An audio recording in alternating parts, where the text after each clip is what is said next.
Because the last study we released early this year, the trust in media is going up. And while even people talk about social media and the rest, most of the media houses and people struggle to say new media, old media, but what we have seen is media is the same. People are using now converged newsrooms that kept media or TV47. You have read here your online platforms. So what is this new media, not media? So the media is just the same. Even the people who are getting. So the trust is going up, but we have a more responsibility to do more. And election reporting is not different from other reporting. The journalistic expectations and are the same. But election comes with a lot of pressure, that a lot of things happening.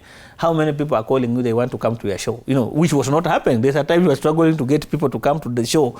But right now, everybody wants to come to the show. So that ability to say, Victor has been calling, what is it that he wants? So that due diligence as a team, you must already start doing that. As a preparer, that's why I was talking about your election desk. Because then you plan, if next week's discussion will be on this, you bring appropriate people for a discussion. Because a number of us also pretend to be experts in everything. And somebody wants just to be a resident analyst at TV47 discussing everything, climate change, politics, and many times they mislead because they even don't have time to prepare themselves. So would request and advise that once you start those teams, a team lead for the election, then he helps liaising with political parties, liaising with the IEBC, liaising with other people, so that your shows are balanced. Because from what we saw from the previous by-elections and all, is that we're still stuck. For example, in Olkalau, you struggled to know the candidates themselves.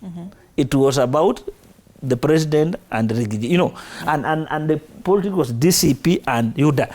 You are struggling to get the candidate. You are struggling to get the manifesto. What do they stand for? We are not giving this candidate to say anything about what they stand for. A lot was about the parties and the party leaders. You see, and that we are denying, because as media, when we are reporting elections, the guidelines say, give the candidate a fair chance to be heard, so that then the voters elect a candidate they know.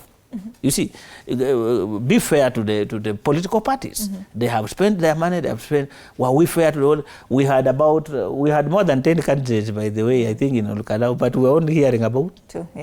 I mean, are we fair to the other parties? Those are what we are saying, that even the election law, the Political Parties Act, the election law, the Media Council guidelines say you need to be fair to all candidates, give them a fair chance.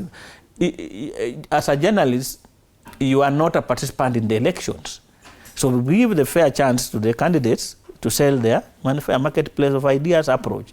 Allow, so that then you're also fair to the voters. They understand and know who they are voting. Because a lot of what people complain about voting for candidates they do not know is this hoarding, that it is this party. It's dominant.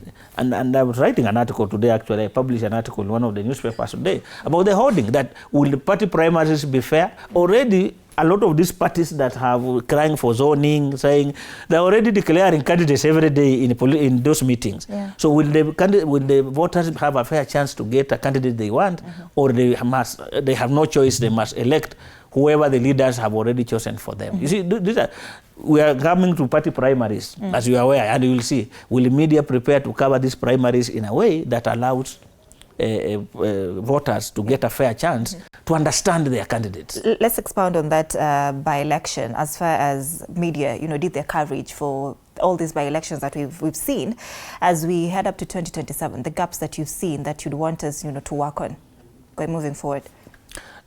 Big time is the personality approach that we are using. That it's never, we are stuck with what is called game of strategy rather than substance of the